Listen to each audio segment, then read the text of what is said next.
Registered Phenomena Code 126. Object Class Beta Yellow.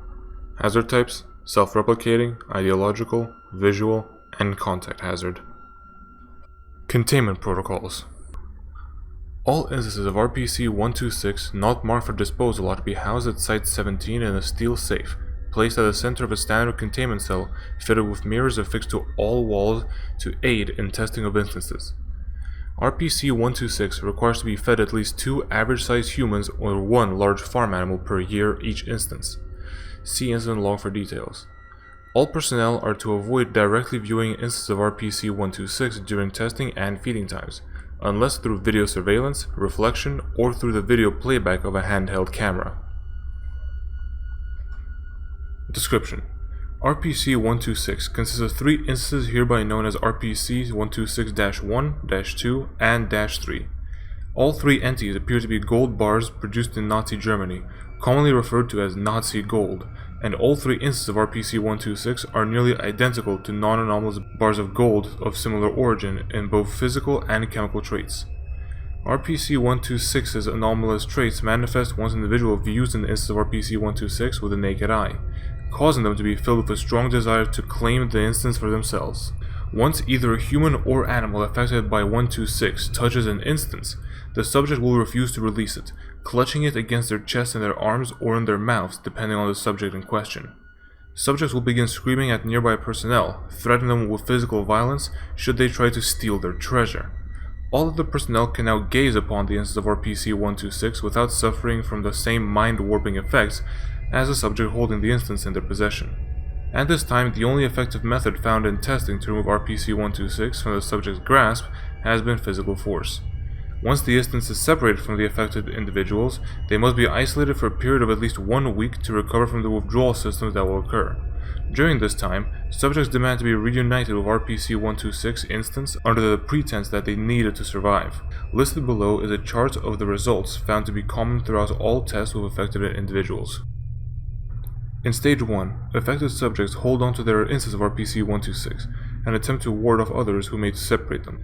During this stage, subjects are very territorial and are often violent towards other unaffected individuals. At Stage 2, subjects appear to be in the early stages of malnutrition, and the RPC-126 instance seem to have melded with their flesh, and making their skin nearly unbreakable around the instance. Subjects reach this stage after approximately 1 month. Subjects suffer from these effects despite being given a standard daily calorie intake.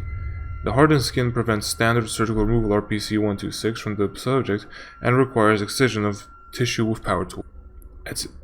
At Stage 3, the subject is suffering from extreme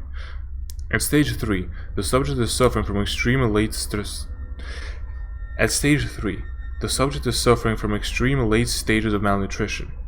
Subjects reach this stage 1 week after reaching Stage 2. At this stage, the subject's skin and flesh have become hardened across their entire body. Finally, at Stage 4, the subject would have expired and slowly shriveled away, leaving only bones. Stage 4 is reached within 10 days of reaching Stage 3. After the subject's flesh has completely shriveled away, the RPC-126 instance will have visibly expanded in size and weight, with the growth varying based on the weight of the person or animal it consumes, ranging anywhere between a few grams to a whole kilogram, with the engraving on the front changing to match RPC-126's new weight. Once an instance of RPC-126 has grown to weigh approximately 2 kilograms, it will expel a golden coin in a similar fashion to cell reproduction through mitosis. The new instances, hereby referred to as RPC-126A, bear the same insignia as the bars, but with the inscription Ger zoit ger, meaning greed begets greed.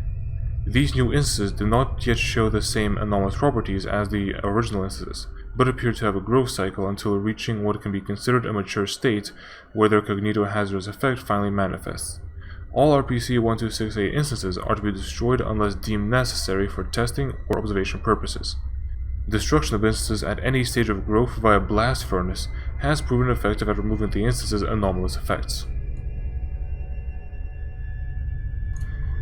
All 3 instances of RPC-126 were found near Lake Toplitz, Salzkammergut, Austria in 1945, when reports of missing platoons were coming in from both American and British forces, tying the disappearance to the woods around the lake. The RPC Authority was then contacted to investigate the unusual nature of the disappearances and deployed a group of agents to the area. They found skeletons laying near the edge of the lake and the surrounding area, with the 3 fully developed RPC-126 instances as well as the gold coins scattered around. The clothing left on the skeletons ranged from uniforms of the German Wehrmacht, US Army, and British Special Forces. Once located, agents and fell victim to RPC-126's effects, grabbing the objects and demanding their fellow agents stay away from their treasure. The agents contained the 3 instances and separated all objects from affected agents without further incident.